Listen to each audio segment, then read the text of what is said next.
Welcome to the Seattle Bird Podcast. I'm your host, Leo.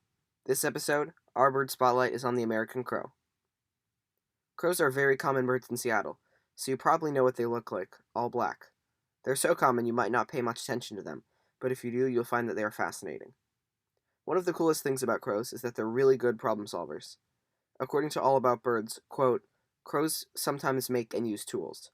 Examples include a captive crow using a cup to carry water over to a bowl of dry mash, shaping a piece of wood and then staking it into a hole in a fence post in search of food, and breaking off pieces of pine cone to drop on tree climbers near a nest. End quote. Another type of crow, the New Caledonian crow, is also renowned for its problem-solving skills. I asked John Marsluff, a professor of wildlife science at the University of Washington, what he would tell about crows. He replied, explaining, quote, the long-standing research on and around the UW campus that has demonstrated that crows recognize individual people that have harmed or befriended them in the past. They remember a person's identity for years. In our case, they remembered the identity of the person that captured them for over 16 years. And they let other crows know about this dangerous person by scolding the person whenever he goes around campus. Other crows are attracted to the scolding and join in. In this way, researchers think the inexperienced crows learn about the new and novel danger. This social learning has allowed a culture of hate for the person that trapped a few crows long ago to persist. End quote.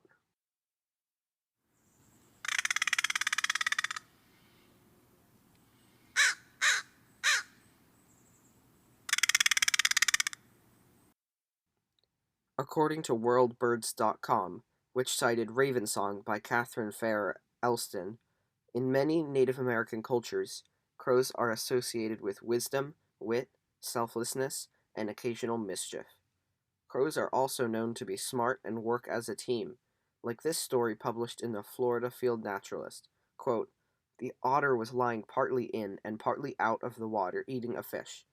4 crows were watching within 30 to 50 centimeters of its head when a 5th crow alighted by its tail, giving it a hard tweak. The otter dropped the fish to whirl around. A crow near the otter's head then seized the head end of the fish and flew off with it. End quote. Crows also appear in Norse mythology. Odin has 2 birds, whose names can be translated as thought and memory. Sometimes they are portrayed as crows, sometimes as ravens. The birds keep Odin informed of everything happening in the human realm.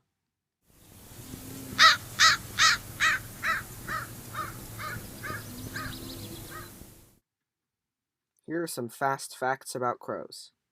David Allen Sibley's What It's Like to Be a Bird explains that crow families typically stay together for up to 5 years. Offspring and older siblings stay around to help raise the children in following years. One crow in captivity lived to be 59 years old. Crows are known for being social animals. They congregate at night to sleep in roosts, from a few hundred crows up to 2 million. In the Seattle area, there is a large roost at the UW Bothell campus. Crows can be mimics, just like parrots.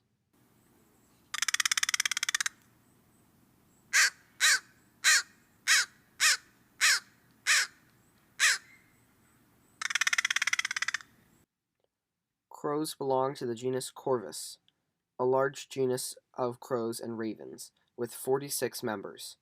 Crows have the species name Brachyrhynchos, a term derived from Greek meaning short-billed. They are corvids, which is a family including crows, ravens, jays, magpies, and more. Listen back to our episode on Steller's jays to learn more about corvids.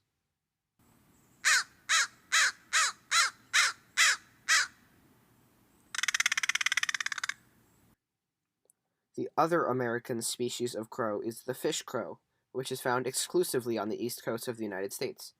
The fish crow has really funny calls that are nasal and almost squeaky. However, the most similar species to the American crow is probably the common raven. Exceedingly difficult to tell apart by sight, the pair stump even skilled birders, so don't worry if it's hard for you. The main differences are as follows. Ravens are larger than crows. Ravens have wedge-shaped tails with tail feathers longer in the middle, while crows have squared-off tails, with tail feathers of equal length. Ravens have bigger and more curved bills. The easiest way to tell apart the two blackbirds is to listen to their calls. Ravens have loud croaking calls, while crows have cawing calls.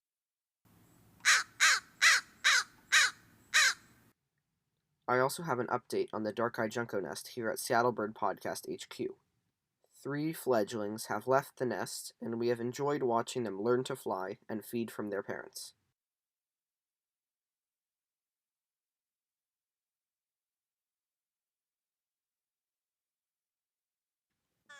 The bird calls were recorded by Robert C. Stein, Martin Michener, William W. H. Gunn, and Jeffrey A. Keller, and were available courtesy of the Macaulay Library at the Cornell Lab of Ornithology.